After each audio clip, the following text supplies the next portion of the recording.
তারপরে বললো যে আমরা নিজে আমি তো করে চলে কথা হলো। কোনোদিন শত্রুতার কথা বলেছেন কেউ? না, দাদার সঙ্গে তারও কোনো শত্রুতা নেই। তাকে যেভাবে কষ্ট দিয়ে এতটাইরা মারলো। भाजपा नेता शुभेंदु अधिकारी की करीबी की हत्या के बाद राजनीतिक आरोप प्रत्यारोप का दौर शुरू हो गया है।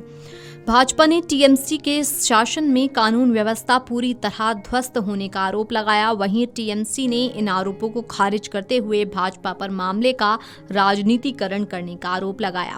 उधर कांग्रेस ने भाजपा टीएमसी दोनों पर निशाना साधा। इसी बीच चंद्रनाथ रथ की मां और अब छोटे भाई ने दोषियों के लिए उम्र कैद की सजा की मांग की है। मीडिया से बात करते हुए चंद्रनाथ के छोटे भाई भावुक हो गए। अपने भाई की हत्या पर उन्होंने कहा कि जिस किसी ने भी ये साजिश रची है उसे सबसे सख्त सजा मिलनी चाहिए। हमने कल करीब दोपहर 2 बजे उनसे बात की थी। देव ने कहा कल वो हमारे साथ बैठे थे और उन्होंने हमसे बात की थी। दोपहर 2 बजे के बाद वो कोलकाता के लिए निकले। उनकी किसी से कोई दुश्मनी नहीं थी। আমাদের সঙ্গে একসঙ্গে দুটো বক্তব্য সে কথা বলে জেঠিমা খাবার বানিয়ে এনেছিল, খেয়ে ওখান থেকে তারপরে যখন রাত্রে যখন শুনলে কলকাতা বেরিয়ে এলো। ওখান থেকে কখন বেরিয়েছে? ওখান থেকে 2টোর পরে বেরিয়ে এসছে। সঙ্গে বসে কথা বলে একসঙ্গে বেরিয়ে তারপরে বললো যে আমরা নিজে আমি তো করে চলে কথা হলো। কোনোদিন শত্রুতার কথা বলেছেন কেউ? না, দাদার সঙ্গে তারও কোনো শত্রুতা নেই। দাদা ভালো মানুষ ছিল। কাল দুপুরে ইনস্ট্রাকশন কেউ দিয়ে কোনো এসছে, হুমকি দিয়েছে বা এরকম? ইভেন কাল দুপুরে ইনস্ট্রাকশন দিয়ে এসছে যে কোনোভাবে যেন ব্যবহার না তৈরি হয়। আমাদেরকে দাদা বলে এসছে যে পোস্টপল ভায়োলেন্স 2021 সালে তৃণমূল করেছে, আমরা যাতে সব জায়গায় শান্তি শৃঙ্খলা বজায় থাকে সেটা চেষ্টা করবো। তোরা সব দেখে রাখবি, কেউ যেন না কোনো সমস্যায় পড়ে, কোনো হলে আমাকে জানা। पश्चिम बंगाल भाजपा के नेता शुभेंदु अधिकारी के करीबी चंद्रनाथ रथ की हत्या के बाद उनकी मां हसीरानी ने गुरुवार को कहा कि वो चाहती हैं कि दोषियों को सजा मिले। उन्होंने कहा मैं एक मां हूं, मैं नहीं चाहती हूं कि उन्हें फांसी दी जाए, मैं चाहती हूं कि उन्हें उम्र कैद हो। उन्होंने ये इसलिए किया क्योंकि भाजपा सत्ता में आई है। उन्होंने आगे आरोप लगाया कि राज्य में कानून व्यवस्था को लेकर लगातार सवाल उठ रहे हैं। उन्होंने कहा कि भाजपा का नेतृत्व कई बार इसे लेकर चिंता जता चुका है।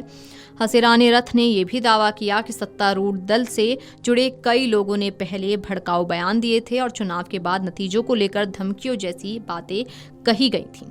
चंद्रनाथ की हत्या को लेकर पश्चिम बंगाल भाजपा अध्यक्ष समीक भट्टाचार्य ने कहा कि उन्होंने कल केवल एसपी से बात की थी। एक डॉक्टर ने पहले उन्हें सूचित किया था कि चंद्रनाथ को सीने में 2 गोलियां लगी हैं। उस समय खुद शुभेंदु अधिकारी को भी पूरी जानकारी नहीं थी। बाद में उन्हें बताया गया कि चंद्रनाथ अब नहीं रहे। उन्होंने इसे बेहद चौंकाने वाली घटना बताया और कहा कि 2 दिन बाद होने वाले शपथ ग्रहण समारोह से ठीक पहले ऐसी घटना होना गंभीर चिंता का विषय है। उन्होंने ये भी कहा कि प्रधानमंत्री, गृह मंत्री, रक्षा मंत्री सहित पूरी शीर्ष नेतृत्व टीम पश्चिम बंगाल आ रही है और ऐसे समय में हुई ये घटना स्थिति को अलग नजरिए से देखने पर मजबूर करती है। समीक भट्टाचार्य ने कहा कि अगर कल 4 राउंड गोलीबारी में कथित तौर पर 3 पार्टी कार्यकर्ताओं की मौत हुई है और एक अन्य मौत राजारहाट में हुई। उन्होंने दावा किया कि भाजपा के चुनाव जीतने के बावजूद उसके कार्यकर्ताओं की हत्या हो रही है। साथ ही उन्होंने अपनी पार्टी के कार्यकर्ताओं से शांति बनाए रखने की अपील की। उन्होंने ये भी कहा कि तृणमूल कांग्रेस के शासन में 311 कार्यकर्ताओं की मौत हुई है। उन्होंने कई महिलाओं के साथ अत्याचार, दुष्कर्म की घटनाओं का उल्लेख भी किया। उन्होंने मृतक चंद्रनाथ की मां के बयान की सराहना करते हुए कहा कि उनके बेटे की मौत के बावजूद उनका संयम और गरिमा में बोलना बेहद असाधारण है। Video desk अमरुजाला.com।